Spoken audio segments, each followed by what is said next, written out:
Everyone knows about the Colts All-Pros like Jonathan Taylor, Quentin Nelson, and Darius Leonard, but there are plenty of players who are being slept on. This and much more on today's edition of Locked On Colts. Let's get it. You are Locked On Colts, your daily Indianapolis Colts podcast.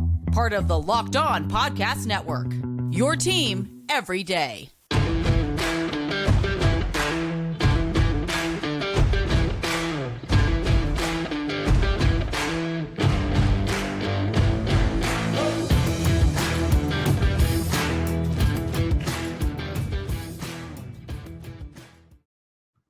Colts fans, thanks so much for tuning in and making us your number one listen of the day. This is your daily podcast covering your Indianapolis Colts, part of the Locked On Podcast Network, your team every day.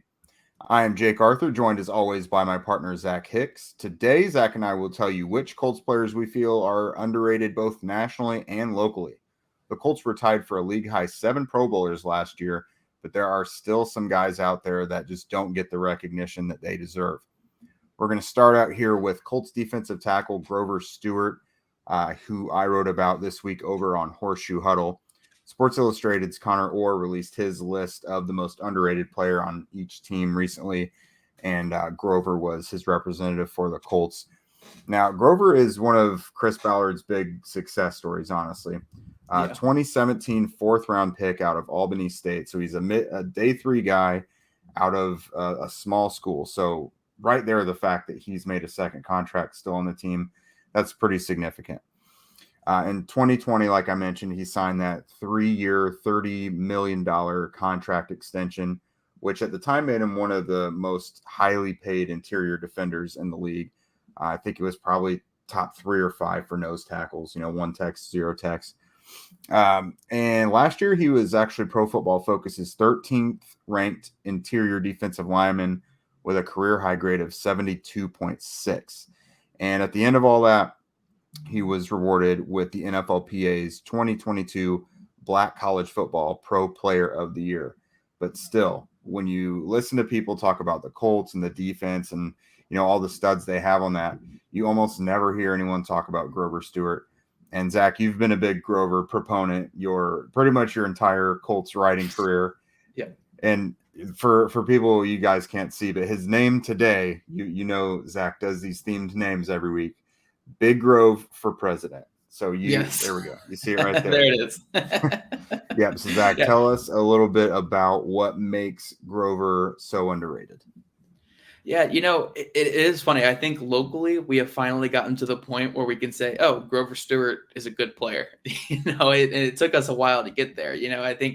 I think 2019 was really his coming out party. I think that was the year where he really solidified as, not only like just a good nose tackle, but one of the better, 1-tech nose tackles in the NFL. And then last year, he obviously just continued that success, 2020 and 2021. He just continued that. He's becoming more of a household name, at least within the Colts fandom. I think Connor is spot on with, talking about the Colts nationally and saying that Grover Stewart is the most underrated player nationally for the Colts because he's just a guy you don't ever hear mentioned. You look at DeForest Buckner, Yannick Ngakoue, even Kwity Paye gets a lot of national love. You got Darius Leonard, Bobby Okereke even gets a little bit. And then the secondary, Kenny Moore and Stephon Gilmore get a ton of love. But Grover Stewart's kind of the glue that holds this whole defense together. He's one of the reasons why they've been one of the better run defenses in the last couple of years of football, especially, under Matt Eberflus, the Colts have always had a strong run defense, and that'll probably continue under Gus Bradley because of a guy like Grover Stewart. I mean, the linebackers are always kept clean because Grover Stewart is eating those double teams and he's creating that push up front. And also, I think he's getting a lot better at breaking those double teams and shooting gaps and being a one gap penetrator. So for this new scheme, when it's going to be more attacking, it's going to be more shooting gaps and getting upfield. I think Grover's the type of guy who can fit that really well. I mean, when he came here, I think he was like 330, 320, I believe is what he was. He's a big boy. Yeah. And I think the last couple of years, he's getting down to around 305, 310. And you can definitely see it in how he's moving on film. I mean, he looks a lot quicker. And I think he's going to really fit this scheme going into next season and excel in this kind of one gap penetrating scheme. Yeah, and I was going to ask about how you thought he would excel in this new scheme under Gus Bradley and Nate Ollie. But really, another big part of that is he should continue to open up things for his line mates. DeForest Buckner, of course, right next to him. You're going to have Kwity Paye and Yannick Ngakoue on the end. So him eating up double teams and just putting, shrinking the pocket a little bit in the passing game, and then kind of having to reroute running backs in the run game. That should help immensely. Yeah. I think this year is like, just to cut you off here, just to rudely cut you off. Wow. Real quick. I think this is going to be the most important year of his career with this new scheme, because everything is going to be so spread out on this defensive line for the first time. It's not going to be traditional 5 tech on one side and 7 tech on the other. It's going to be wide nines off the edge with these defensive ends. So that 1 tech and that 3 tech inside, like, we know Buckner's going to get it done. And I feel pretty confident saying Grover's going to get it done too. Mm-hmm. But those guys are the only thing that's going to be keeping those interior offensive linemen from getting to that second level and getting to your Darius Leonards and Bobby Okerekes. If those guys are going to stay clean at linebacker this year and make stops in the run game, it's going to come down to Grover up front to, eat those double teams and to get penetration initially up front when he's not double teamed. So he's been great the last 3 years, but this year is definitely the most important year, because there's going to be a lot more pressure on him with how wide those defensive ends are going to be in the run game. Yeah, and I think that's going to be a huge part of it, is those linebackers, because they might have to engage a little more now with how things are set up. And that's definitely been the biggest issue for Darius Leonard throughout his career, wouldn't you say, has been sometimes disengaging from blocks and, getting stuck on blocks, things like that. So Grover being able to occupy guys and keep them clean, like you mentioned, he's a run and chase. That'll be guy. Huge. Yeah. No, Leonard is a run and chase guy. You got to keep him clean, and you want him clean, because he'll be able to come in and punch the ball out, or he'll be able to make stuffs in the run game if he's kept clean. It's not saying that Leonard is horrible at disengaging the blocks or anything like that. It's just you want to keep him as clean as possible, because his strengths are shooting gaps, being free, and punching the ball out when he engages these running backs around the line of scrimmage. So again, a guy like Grover this year especially is going to be so important to the success of these linebackers. Yeah, and Grover is, of course, not the first, nose tackle, 0 tech, 1 tech to go underrated. It took Damon Snacks Harrison years really to get recognized, and then people started to see, these guys, these interior guys who don't put up big stats, they actually are important and play a huge role. And it's kind of another one of those things where in the Pro Bowl you wish there was a specific nose tackle bout, because then maybe someone like Grover might be able to get a little more recognition. It's easy for those guys to get overlooked nationally. Coming up, we'll talk about the national analyst who. Coming up, we'll talk about who the national analysts seem to disregard when talking about the Colts, aside from Grover, particularly in the playmaker department. But before that, we're going to tell you about our good buddy Dave. Level with me. We've all been in a situation at some point in our lives when we were a little tight on cash. Maybe you could only afford to put a few gallons of gas in the tank, or you got another save the day in the mail and are wondering how you're going to afford a gift. Honestly, the cost of being alive right now is just pretty unchill. That's where Dave can help. Dave is the banking app that can help you get up to $500 instantly with extra cash. That's more money to fill your tank, buy a wedding gift, catch up on bills, or eat all the Chipotle that you can handle if you're me. You can finally tackle those expenses that have been stressing you out without any hangups. There's no interest and no credit check needed. Millions of people have already downloaded the Dave app to get the financial relief they need with extra cash. So if you're in a pinch and need some extra help, download Dave and think of it as a helping hand from future you. Download the Dave app from the App Store right now. That's DAVE. For terms and conditions, go to dave.com/legal. Instant transfer fees apply. Banking provided by Evolve. Member FDIC. Future you will thank you. Which NFL stars move the betting lines the most? Starting July 18th, Locked On gives you the 50 most valuable players in the NFL from the odds makers at BetOnline. Again, available July 18th on Locked On NFL, wherever you get your podcasts. You know us at Locked On Colts. We're going to talk about those Colts who rank among the top 50. So we'll bring you that. So bookmark that for next week, guys. You know who everyone locally loves, but the national pundits always seem to omit? Zach, who are we talking about here? Well, there are a couple names that came to mind. Grover Stewart was obviously one of the biggest ones.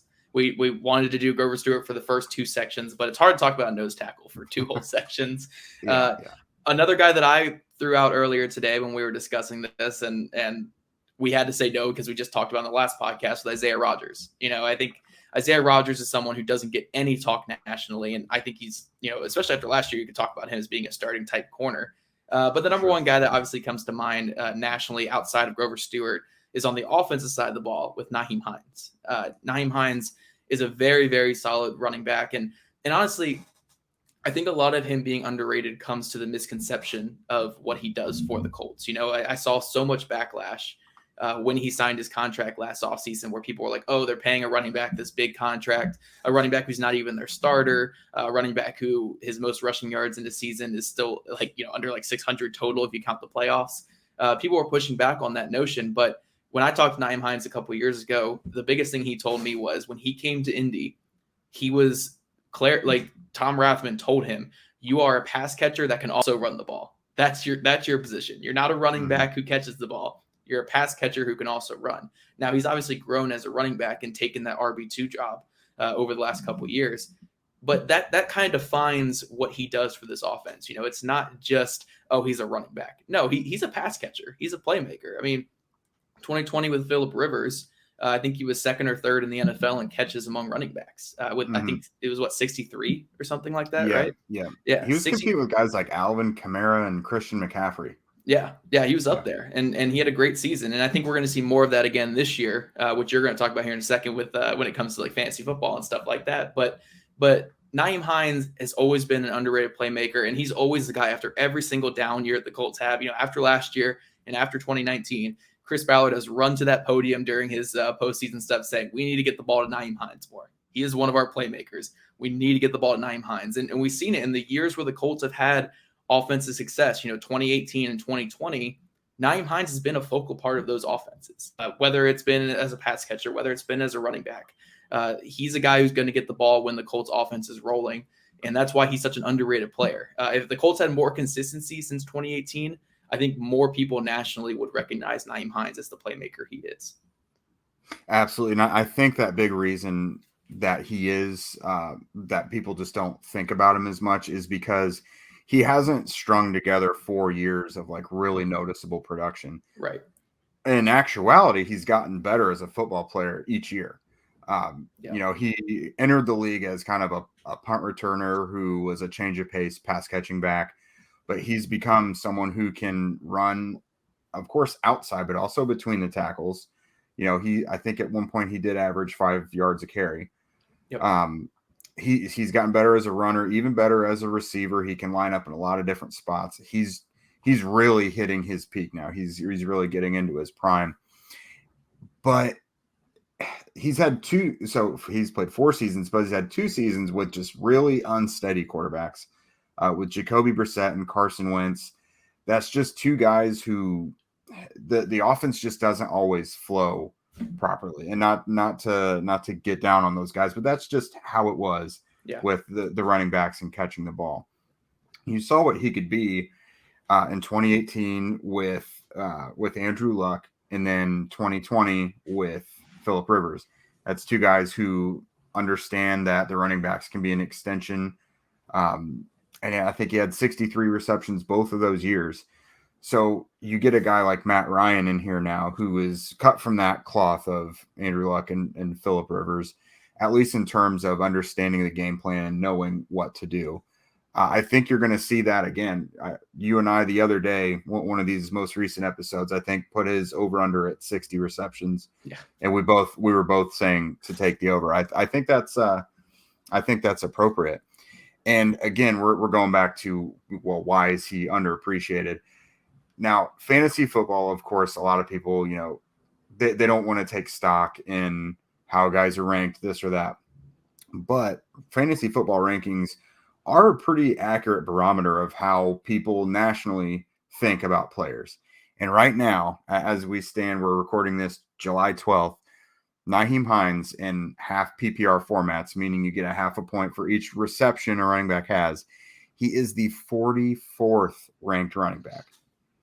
That that is not an accurate judgment by season's end for him. Like he's a guy you absolutely want to have on like all of your fantasy rosters. I'm trying to see here where he's finished throughout his career. Let's see. In 2020 he was 20th, and then 2018 he was 33rd. So he beat that both of those years that he had those quarterbacks with him. So I think he'll probably reflect more of 2020 when he was ranked as the 20th running back overall at the end of the season. It just goes to show you that he's a guy that outperforms those rankings when paired with a quarterback like Andrew Luck, Phillip Rivers, Matt Ryan. And it's just, it's a what have you done for me lately league, of course. But it's not like he's gotten any worse. It's just the dip in production kind of as a result of his surroundings. No, and I would one thing I want to add is, I don't know much about fantasy. I play fantasy every now and then, but it's not like I'm actually good at it. I watch a lot of film, and that's where I get a lot of my stuff from. And one thing I can definitively say about Nahim Heinz is the Nahim Heinz that was running the ball in 2018 and 2019 does not exist anymore. He's a completely different running back the last 2 seasons. I'm talking purely as a rusher. I think his first 2 seasons, he was like a 3.8 yards per carry type of guy. Right. And those were on productive teams. I mean, 2019 had a 1,000-yard rusher in Marlon Mack. So it's not like these were on horrible rushing offenses. These last 2 seasons, though, I believe he's pushing around 5 yards a carry. I mean, if you count the playoff game against the Bills, he's right around 5 yards per carry the last 2 seasons. And honestly, I remember 2020 alone, he had more rushes of over 10 yards that season than he had in 2018 and 2019 combined. Last year, he also had a couple big rushes. I mean, if you guys remember the Jets game where he had that, I think it was like a 30-yard touchdown in the first quarter. Reversing the field totally. Yeah. Nahim Heinz has grown a lot as a player, as a receiver, and as a running back. And I think those factors, along with the skill set he already brought to the team back in 2018 and 2019, it makes him a really underrated player. And I think he's going to have a big year here with Matt Ryan. Yeah, and then again for the fantasy nerds, just another quick cherry on top for that. He's also a punt returner. Yeah. And although he's never duplicated this, but that game against the Panthers 2-3 years ago where he had 2 punt return touchdowns in the same game, he's still a really good punt returner. He could pop off of that anytime. So that's another layer to his game. He's one of the better punt returners in the entire NFL as well. So he got cheated out of the Pro Bowl that year. He had the most punt return touchdowns in the league that season. He should have made the Pro Bowl. It's because he did it all in like week 16 or week 15. He didn't have several weeks of that productivity. But no, so we've banded together and talked about who the national analysts sleep on. But what about the guys who even Colts fans may not be paying enough attention to? Yeah, you guys. We've got that next. Overall, most Colts fans are pretty optimistic about the key players on the roster, but there are still some who could use some more love. Zach, who do you think we should be circling here? Yeah, we had a couple guys that we were going back and forth on this morning when we were talking about this. And one guy who I didn't bring up to you, but I honestly would consider for this would be Matt Ryan. Matt Ryan, I think a lot of people are optimistic, but I think people are optimistic for him having a 2020 Rivers season, where personally for me, I think it's going to be closer to 2018 Andrew Luck type season. So I think that could classify a little bit as underrated. There's a couple other guys, Braden Smith, we went back and forth on a little bit this morning. And one other guy I got to throw out here just because is, Curtis Brooks, super underrated player locally. Kylan Granson too, right? Kylan Granson as well, featuring Kylan Granson for this one. But the guy that we ended up, the guy that we ended up settling on was Bobby Okereke. I think after last year, he solidified himself as a solid, maybe even above average linebacker in the NFL. I know every time I talk to writers or radio guys that cover other teams, they're always like, we would kill for the Colts linebacker group because obviously Darius Leonard is great, but Bobby Okereke is really good too. I think the numbers back it up. I mean, just the raw statistics, but I think it even goes past that a little bit. His impact in the passing game is a big deal. And I don't think that's something that's captured really well by something like Pro Football Focus. And I think that's why he's kind of slept on locally as, Pro Football Focus, I think had him as like a bottom 5 linebacker in the league because of his coverage grade. But when you actually watch the film, that's so far from the truth. When you watch the film, he had the more difficult coverage assignments than even Darius Leonard last year. If they needed someone to, cover a tight end in man coverage or to flip their hips and run on a vertical seam or something like that, it was going to be Bobby Okereke. Darius Leonard was the guy that was roaming around the line of scrimmage, the guy that was going to be in those short zones and kind of spying on the quarterbacks and watching the quarterback's eyes. Bobby Okereke was taking the tougher assignments and coverage, and he performed pretty well. I think he had 4 pass deflections and 2 picks last year. I've been really impressed with the development of Bobby Okereke. I think he's grown a lot from his rookie season, where he was just a sandbacker that was crashing into fullbacks. That's all he was. He was a sandbacker, crashing into fullbacks, crashing into pulling guards and freeing up space. Now he's an all-around middle linebacker that makes a lot of plays. So you obviously still want to see more consistency from him. You want to see him take that next step in growth. But I've been pleasantly surprised with his game, and I think Colts fans are a bit low on him, and I think Pro Football Focus grade is one of the reasons. Yeah, Pro Football Focus is definitely part of it. I was looking at it today. I think he ranked like 25th or something last year, which of course is near the bottom of starting linebackers at least. But yeah, he still doesn't get much love. I don't notice him playing as poorly as his grade reflects there. No. But I also think another thing that makes him underrated is just all of the talk about Darius Leonard, which deservedly so. He's the biggest playmaking linebacker in the NFL, but that then makes it so no one talks about Okereke like at all. Mm-hmm. And I think his career trajectory so far with the Colts has gone pretty well. I think 3rd round pick was it back in 2019. And so they drafted him the year after hitting an absolute home run with Darius Leonard in the 2nd round. And his profile was somewhat similar, at least physical. You could tell they were going towards a new style of linebacker in that system under Eberflus.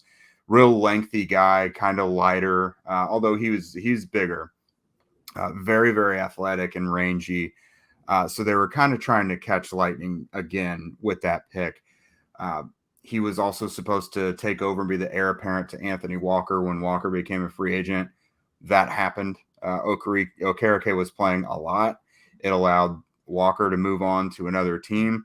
Now Okereke is a free agent. So we'll see how that goes, because they do have a couple young guys who may be able to surprise and kind of give him the Anthony Walker treatment. But, in his first year of starting last year, 132 tackles, not every starting linebacker can do that. He had, 3 for loss, a pair of interceptions. That's another big part of his game is he can come away with interceptions.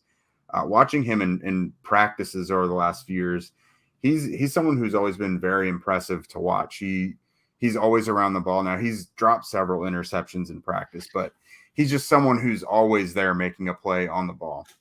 He was honestly one of the better defenders in all of spring ball this year. So I think another year of experience, he'll be a fun player to watch this year. He's a free agent, but I expect him to be brought back as long as he doesn't have some sort of weird large dip in production. But yeah, I definitely think he's underrated locally because people around here just love Darius so much. And if we're even going a layer further, Zaire Franklin. Yeah.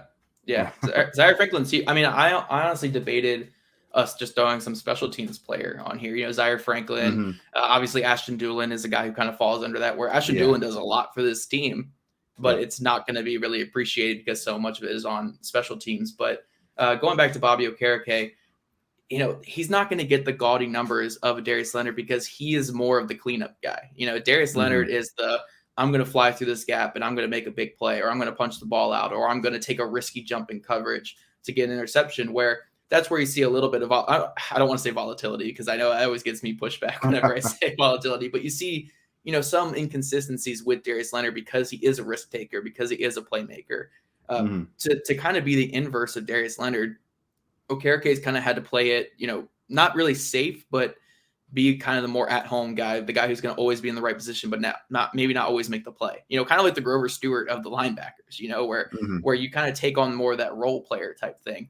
And I think he's excelled in that. You want to see him take another step as a playmaker, more pass breakups, more deflections. And I think we're going to see a lot of that this year with Gus Bradley, because Gus Bradley puts a lot of pressure on his middle linebackers in coverage. Mhm. A lot of robot technique out of play actions and stuff like that to get down the field and carry some vertical stuff.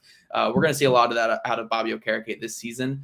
But I think overall it's been a really solid run for him. And as someone who liked his 2019 film, he's a much better player now than what he was in 2019 when he was just a Sam crashing into fullbacks. Yeah, I was actually going to bring up that same point. This is a new scheme with new defensive coordinator, new linebackers coach. Cato June is coming in as an assistant linebackers coach now as well. So it'll be fun to see what they can do with Okereke and Leonard. EJ Speed even is kind of an intriguing guy there. But yeah, that system has bred some pretty good linebackers in the past, so it'll be cool to see what they can do with that. Yeah. With that, I think that is all for today, everyone. Locked On Colts will be back with you on Friday before we become an everyday Monday through Friday show starting next week. This week, we've still got to take a look at the offensive line and debate what's going on there, because outside of the three pillars, there is some uncertainty at both left tackle and right guard. Yeah, and guys, remember, go on social media, follow at Zach Hicks 2. Don't follow the other ones. Only at Zach Hicks 2. No, I'm just kidding. Go on there, follow at Jake Arthur NFL. If you're on the YouTube channel, you can see both of our ads right there. Follow the Locked On Colts Twitter account at Locked On Colts. Nice and simple for you. And while I mention YouTube, guys, we are on YouTube, and you guys have been killing it hitting those subscriptions this past week. I mean, I think we went from 24 subs when we took over this channel to just over a week now. We're almost up to 200. So get us to 1,000 so Jake can feed his family. That's all we really need. but no, we really appreciate all of the subs on YouTube. And be sure to go over to Apple or wherever you listen to your podcast, leave a review, rate us 5 stars. I think Jake wanted to do something fun with that, right? We wanted to do some kind of giveaway with that. Yeah, we'll iron out some details soon, but I definitely want to get some more reviews out there, maybe a little contest action going on, see what you guys can come up with, but we'll give you more details on that once we get it finalized. Give us 5 stars, write a really nice review, and you might be in line to get a Curtis Brooks t-shirt. Okay, that's what we're talking about here. We will design a Curtis Brooks t-shirt for you specifically. But a Curtis Brooks t-shirt with his autograph that is written by either Zach or I. That's what we're going for. That's what we're going for. But again, we appreciate all the subs on YouTube this past week, and keep hitting that subscriber button. We're trying to get this YouTube channel flying up there. Yeah, absolutely, guys. Thanks again for making Locked On Colts your first listen today. Now make your second listen the Locked On NFL podcast. That's our national NFL experts and insiders keeping fans dialed in with the biggest stories and the latest news from around the league. Because an offseason doesn't equal a break in the action. Not at all. Have a great day, everyone. We will see you Friday.